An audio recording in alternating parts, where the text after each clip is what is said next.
நல்ல பேரை வாங்க வேண்டும் பிள்ளைகளே. அதற்கு முன் இறை வணக்கம், இறை மக்களுக்கும் வணக்கம்.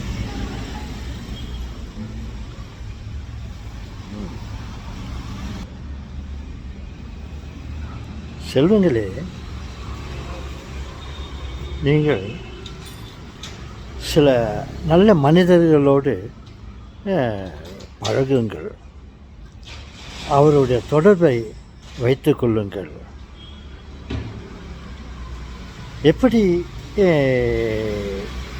நீங்களோ நாமோ ஒரு நல்ல மனிதருடைய உறவுக்கு தொடர்பு வைத்துக்கொள்ளும் வேண்டும் என்று ஆசைப்படுகிறோமோ, அதே போல் நாமும் மற்றவர்களுக்கு நல்ல மனிதர்களாக இருக்க வேண்டும். மற்றவர்களும் நம்மோடு தொடர்பு கொள்ள வேண்டும் என்ற எண்ணம் அவர்களுக்கு வர வேண்டும். அப்படி என்றால் நாம் நல்லவர்களாக இருக்க முயற்சி செய்ய வேண்டும். உதவி செய்ய வேண்டும். உதவி செய்யுங்கள். நம்மிடம் இருப்பதை மற்றவர்களுக்கு கொடுங்கள்.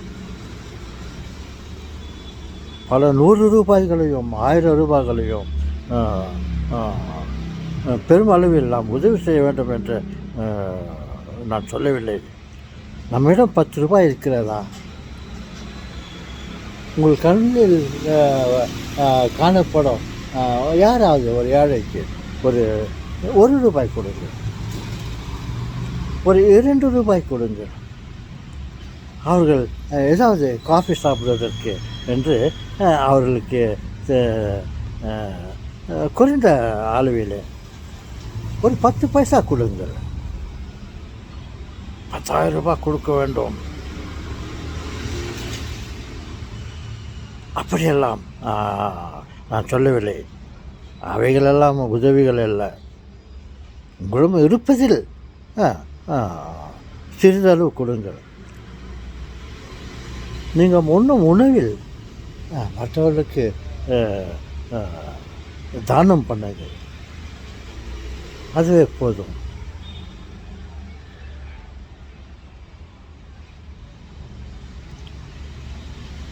நல்ல பேரை வாங்க வேண்டும் என்பதற்காக நீங்கள் தர்மம் செய்யாதீர்கள். தயவு செய்து உங்களுடைய வலது கை தர்மம் செய்வதை இடது கைக்கு கூட தெரியாமல் இருந்தால் நல்லது. அந்த அளவிலே தான் நம்ம தர்மம் செய்ய வேண்டும்.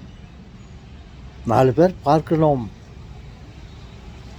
என்பதற்காக 4 பேருக்கு முன்னிலையில் தப்பா அப்போ சாப்பிட போ அல்லது அவர் 4 பேருக்கு தெரிகிற மாதிரி நீங்கள் உதவி செய்யாதீர்கள்.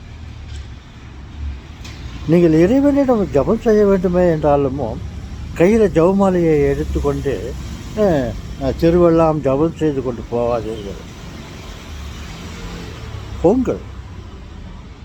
அதே சமயத்தில் நீங்கள் ஜபம் செய்வது ஒரு சின்ன அறைக்குள்ளே வீட்டுக்குள்ளே இருந்து நீங்கள் இறைவனை நினைவுங்கள், அவருடன் பேசுங்கள், ஜபம் செய்யுங்கள், பரலோக மந்திரத்தை சொல்லுங்கள், அருளறிந்த மந்திரத்தை சொல்லுங்கள், சிலுவை அடையாளத்தை போட்டுக்கொள்ளுங்கள். வெளியில் வந்து 4 பேர் பார்க்குற மாதிரி சிலுவை போட்டு போவாதீங்க. அது கடவுள் அதை விரும்பவில்லை. நீங்கள் மனதளவிலே சிலுவை போட்டுக்கொண்டாலும் மனதளவிலே ஜபம் செய்து கொண்டாலும் இறைவனுக்கு அது கேட்கும். ஓகே செல்வங்களே, மண்ணை சாப்பிட்டாலும் மறைவாக சாப்பிடுன்னு சொல்வார்கள்.